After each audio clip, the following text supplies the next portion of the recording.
Travailler ou se reposer le dimanche, le débat est relancé par un conflit à Bricorama. L'enseigne est condamnée à fermer ses portes le dimanche. C'est le syndicat FO qui s'est mobilisé pour cela.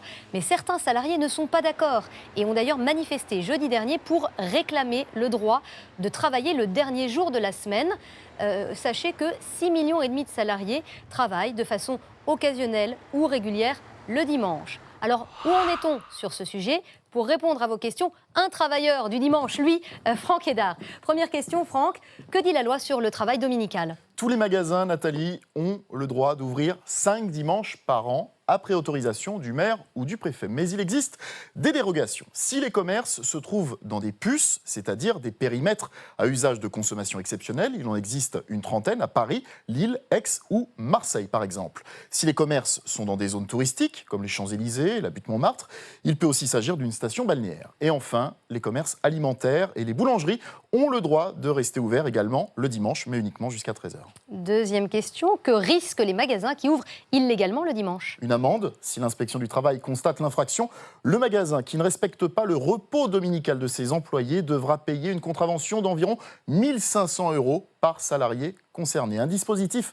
clairement pas très dissuasif. Certaines enseignes préfèrent même payer des amendes et continuer à ouvrir le dimanche. Mais les syndicats et même certaines entreprises concurrentes ont trouvé la solution. Attaquer l'enseigne en justice pour ouverture illégale et réclamer une astreinte financière. En clair, un pourcentage du chiffre d'affaires du magasin. Par exemple, le syndicat FO, dont vous parliez, réclame 37 millions € à la direction de Bricorama, dont 31 magasins ont été ouverts durant 43 dimanches depuis le début de l'année.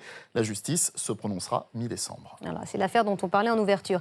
Alors, est-ce que les dimanches sont obligatoirement payés double? Voilà des internautes intéressés. Non, ce n'est pas systématiquement le cas quand il s'agit des 5 dimanches autorisés par an. Alors là, le salarié perçoit au moins le double de sa rémunération normale.